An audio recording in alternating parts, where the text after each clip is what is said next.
O que é o Armagedon? Seria uma terceira guerra mundial ou conflito cósmico final entre o bem e o mal? Veja o que a Bíblia diz sobre o assunto. A Bíblia nos assegura que a luta terrível entre o bem e o mal terá um dia um fim. O diabo pode fazer hoje muita coisa para tragar a sua vida, mas o inimigo finalmente será destruído. O sexto flagelo do Apocalipse tem a ver com o famoso Armagedon, a mãe de todas as guerras. O texto bíblico relata da seguinte maneira: derramou o sexto anjo a sua taça sobre o rio Eufrates, cujas águas secaram, para que se preparasse o caminho dos reis que vem do lado do nascimento do sol. Então vi sair da boca do dragão, da boca da besta e da boca do falso profeta 3 espíritos imundos semelhantes a rãs, porque eles são espíritos de demônios, operadores de sinais, que se dirigem aos reis do mundo inteiro com o fim de ajuntá-los para a peleja do grande dia do Deus Todo-Poderoso. Então se juntaram num lugar que em hebraico se chama Armagedon. Apocalipse 16, do 12 ao 16. A palavra Armagedon significa em hebraico monte de Megido. Fez com que muitos intérpretes da Bíblia se concentrassem a atenção no Oriente Médio como possível local da batalha dos séculos. Se acrescentarmos a isso o fato de que países que vivem em torno desse território estão constantemente em guerra, é fácil acreditar numa batalha literal de proporções mundiais entre Oriente e Ocidente. Mas se não perdermos o fio do grande conflito universal que teve início no céu com a rebelião de Lúcifer, veremos que a grande guerra do Armagedon não é uma guerra literal de implicações políticas, e sim uma guerra espiritual de consequências eternas. Existe um inimigo tentando desestabilizar o governo divino. Atacou a Deus no céu, perdeu a batalha e foi expulso junto com a terça parte dos anjos, a quem conseguiu enganar. Apresentou-se depois no jardim do Éden e enganou Adão e Eva. Fez com que eles duvidassem de Deus. Aparentemente ele tinha vencido, mas ele não contava com o plano da salvação, segundo o qual Jesus viria a esse mundo para remir o ser humano e restaurar nele o caráter de Deus que o pecado tinha deformado. O grande conflito entre Lúcifer e Deus prolongou-se através dos séculos, chegando à igreja cristã de hoje. O diabo perseguiu a igreja de Deus através de Herodes, dos imperadores romanos, e quando viu que esse método não dava certo, mudou de estratégia. Começou a misturar as verdades bíblicas com as tradições pagãs. Foi desse modo que entraram no seio da igreja cristã doutrinas que nunca tiveram fundamento bíblico. Depois o inimigo usou essa igreja contaminada com o vírus do paganismo para perseguir os fiéis que teimavam em adorar o único Deus verdadeiro e obedecer a sua palavra. Foram 1260 anos de perseguição, ao fim dos quais a estratégia do inimigo mudou novamente. Dessa vez, levantou o racionalismo ateu para tentar abolir qualquer forma de religião e, como consequência disso, surgiu o evolucionismo, que apresenta a teoria da evolução das espécies como possível origem da vida. Tentou destruir a Bíblia, mandando queimar milhares de exemplares em praça pública e ordenou a morte daquele a que estudasse a Bíblia. Mas o diabo não contou com o fato de que a perseguição fez com que o povo de Deus se fortalecesse. Em nossos dias, o inimigo de Deus está usando a estratégia que dá melhores resultados: o secularismo, a nova era, o espiritismo e o cristianismo descompromissado. Deus deixou de ser um Deus pessoal para se tornar apenas uma energia, uma canção bonita ou um adesivo que se coloca no carro. Deixou de ser soberano do céu e da terra, que merece adoração e obediência.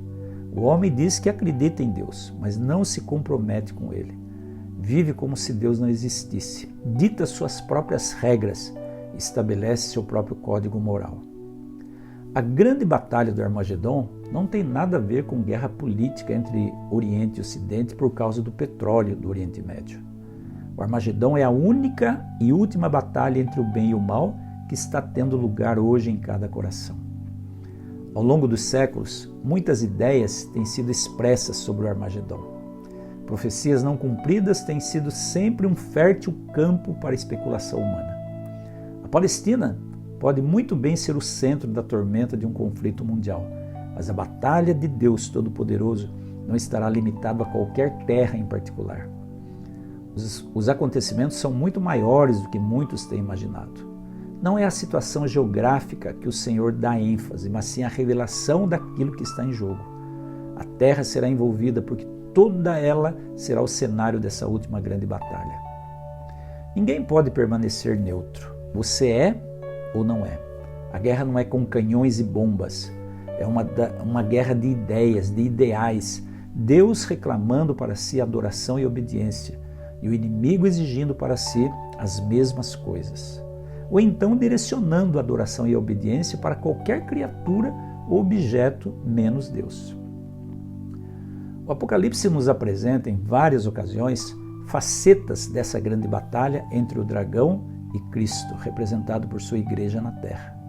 Vejamos, por exemplo, irou-se o dragão contra a mulher e foi pelejar com os restantes de sua descendência, os que guardam os mandamentos de Deus e têm o testemunho de Jesus.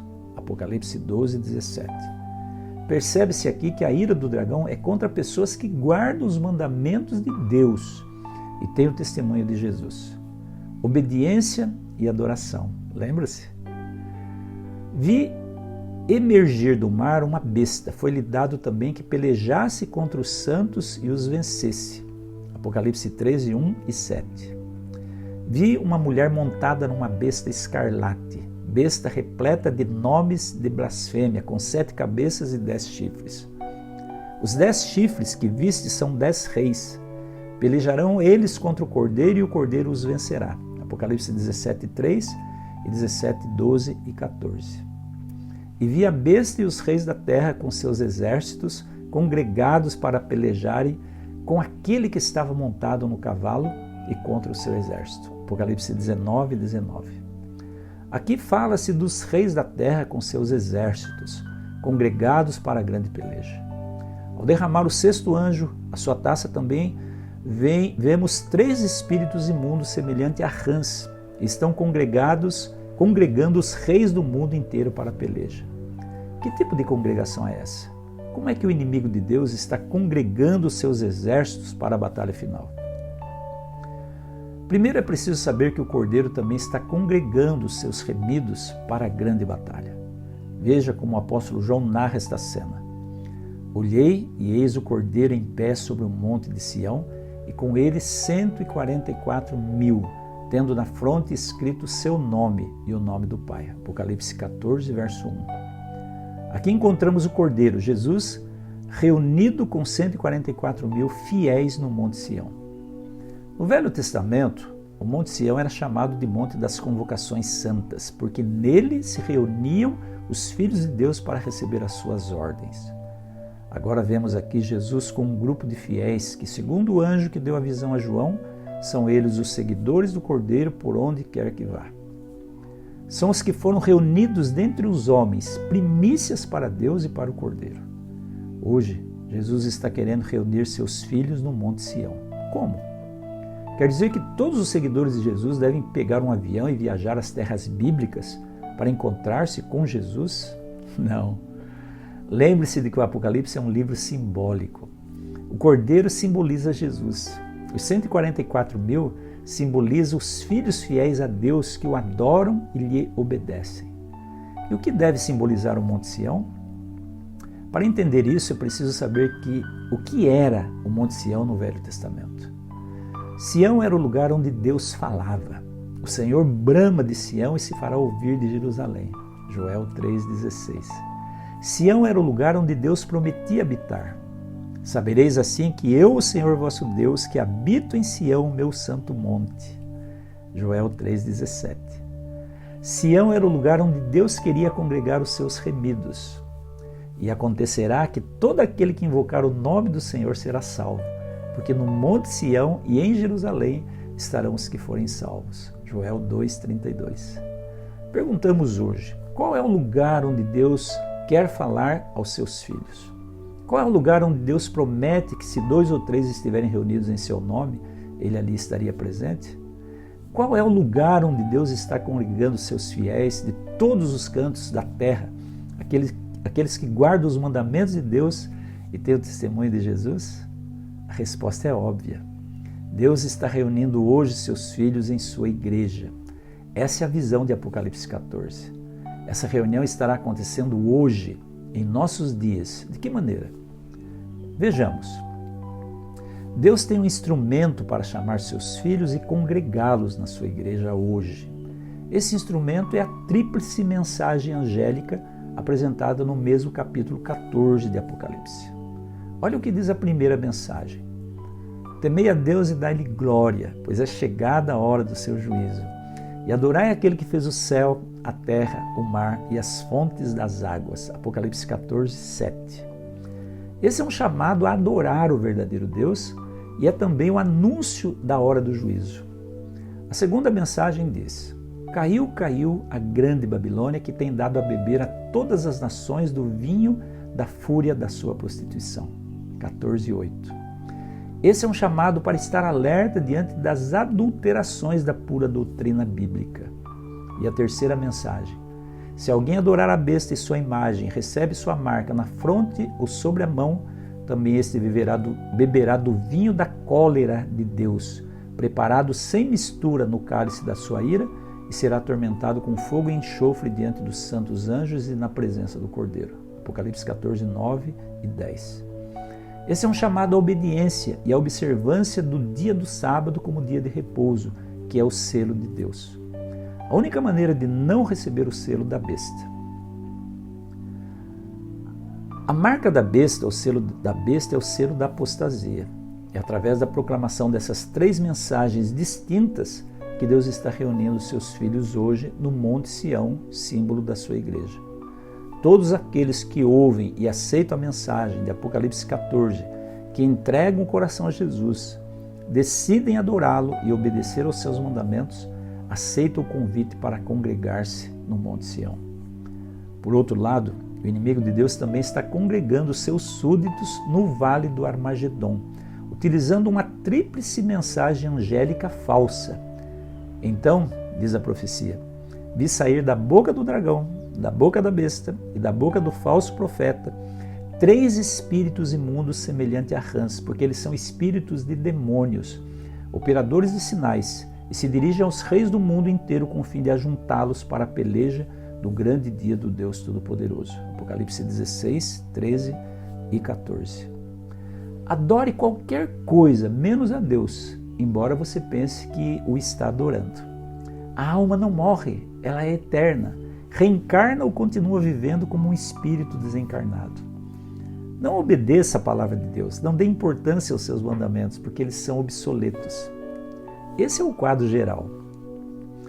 O mundo está se preparando para o fim do grande conflito universal. O mal terá um fim definitivo, mas antes dele se findar, o diabo fará de tudo para arruinar o número maior possível de vidas. Para tanto, ele usará várias e diversas ferramentas, o engano, a sedução, e se isso não der certo, ele vai usar a perseguição.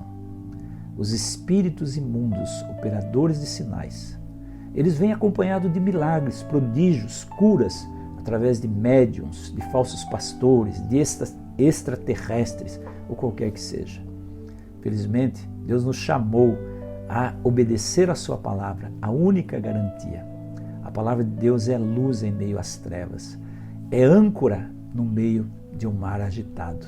Na palavra de Deus você pode confiar.